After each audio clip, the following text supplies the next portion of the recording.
तो लाया गया है, जो आरोपी है उसे स्विट्जरलैंड से भारत लाया गया है। आपको बता दें कि 14 जुलाई को फायरिंग हुई थी, फाजिलपुरिया पर फायरिंग की गई थी। थार में सवाल थे, वो व्हाइट कलर की थार थी। एसपीआर रोड पर गुरुग्राम में ये फायरिंग की घटना हुई थी और सफेद कलर की थार में वो जा रहे थे। टाटा पंच एक उनका पीछा करती नजर आई थी, जिसके बाद आरोपियों ने 2 गोलियां चलाई थी, 2 फायर किए थे उनकी कार पर, जिसके बाद मौके पर गोलियों के निशान भी बरामद हुए थे और पुलिस लगातार इसकी पूछताछ कर रही थी।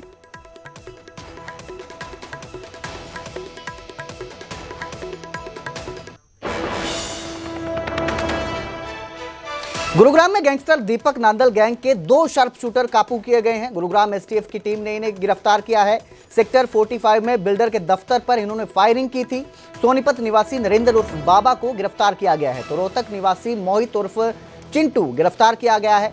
गौरतलब है कि दीपक नांदल पर सिंगर राहुल फाजिलपुरिया पर भी फायरिंग करवाने के आरोप थे। वहीं प्रॉपर्टी डीलर जो रोहित शौकीन की हत्या में भी दीपक नांदल का नाम सामने आया था। इन्हीं के वो शूटर हैं जिन्हें गिरफ्तार किया गया है। ये पूरा मामला एक तरह से सिंगर राहुल फाजिलपुरिया और उनके जो दोस्त हैं रोहित शौकीन, उनकी हत्या के मामले से जुड़ा हुआ है। उसमें भी दीपक नांदल का नाम सामने आया था और अब जो है गुरुग्राम एसटीएफ की टीम ने इन्हें गिरफ्तार किया है। सेक्टर 45 में बिल्डर के दफ्तर पर भी इन्होंने फायरिंग की थी।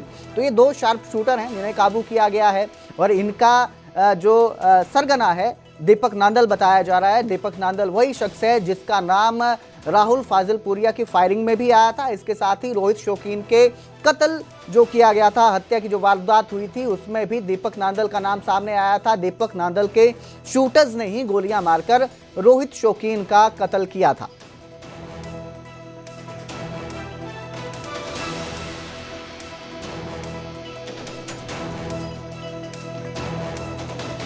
तो आपको बता दें कि गुरुग्राम में जो है गैंगस्टर दीपक नांदल गैंग के 2 शार्प शूटर काबू किए गए हैं। गुरुग्राम एसटीएफ की टीम ने इन्हें गिरफ्तार किया है।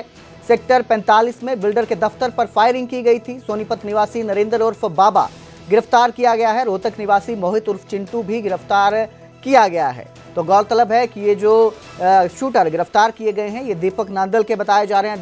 दीपक नांदल के साथ काम करते थे।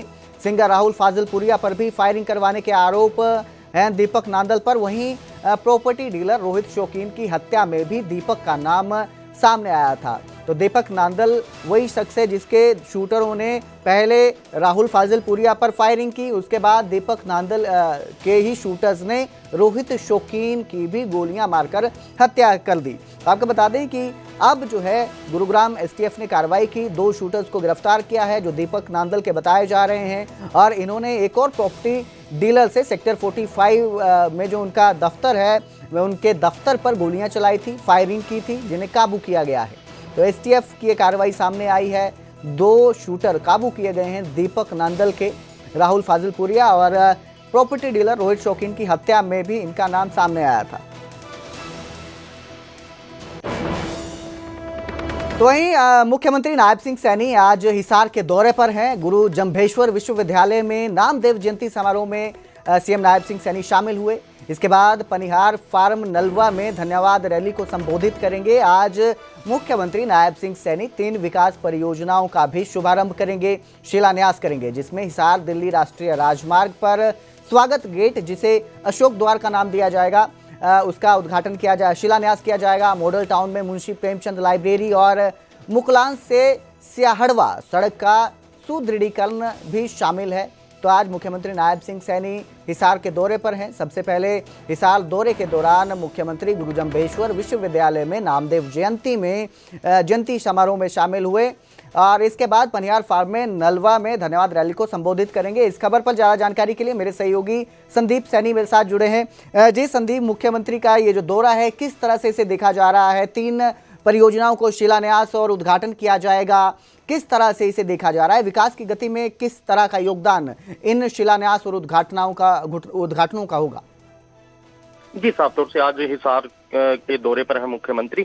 जो पहला कार्यक्रम था वो राज्य स्तरीय जो संत नामदेव जयंती हिसार में मनाई गई थी, वो कार्यक्रम समापन हो चुका है। उसमें मुख्यमंत्री नायब सैनी पहुंचे थे, कैबिनेट मंत्री रणबीर गंगवा पहुंचे थे, वहीं हिसार से विधायक सावित्री जिंदल और जो कैप्टन अभिमन्यु है पूर्व मंत्री, वो पहुंचे थे।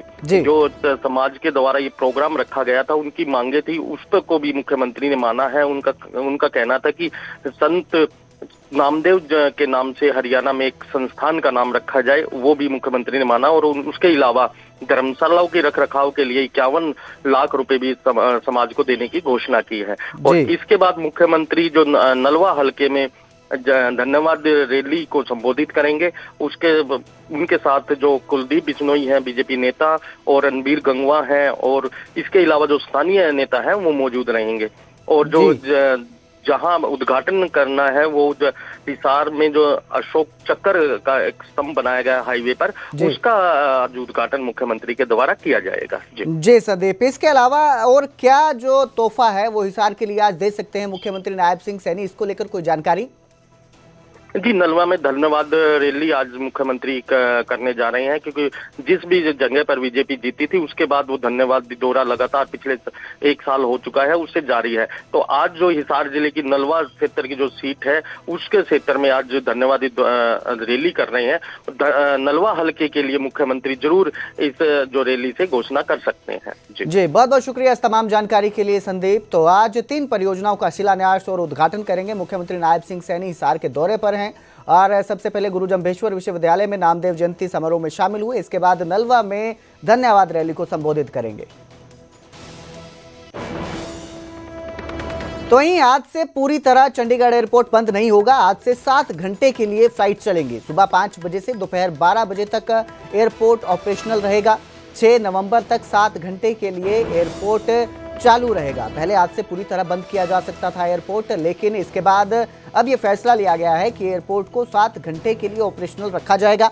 एयरपोर्ट पर रनवे की मरम्मत के लिए इसे बंद किया जाना था हवाई अड्डे को, लेकिन त्योहारी सीजन के कारण और आपको पता है ईयर एंड चल रहा है, इसकी वजह से 7 घंटे की छूट दी गई है। 7 नवंबर से 18 नवंबर तक 18 घंटे के लिए ऑपरेशन हो जाएगा एयरपोर्ट जो रहेगा। तो फिलहाल इसे 7 घंटे के लिए ऑपरेशन रखा जाएगा, जिसके बाद जैसे ही मुरम्मत कार्य पूरा हो जाएगा 7 नवंबर से 18 नवंबर तक इसे 18 घंटे के लिए ऑपरेशनल किया जाएगा।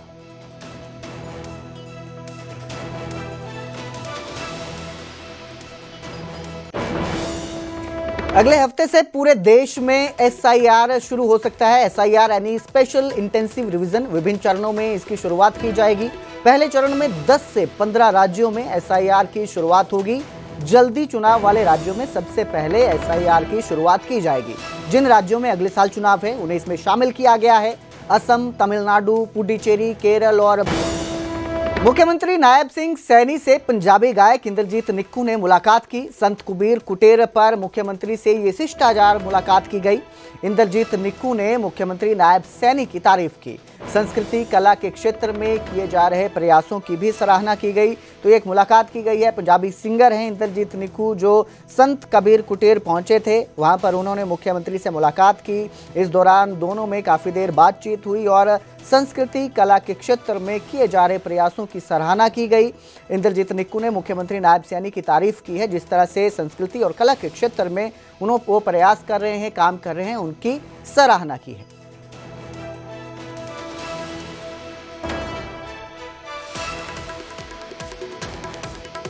आज भी खबरों का सिलसिला इसी तरह जारी रहेगा।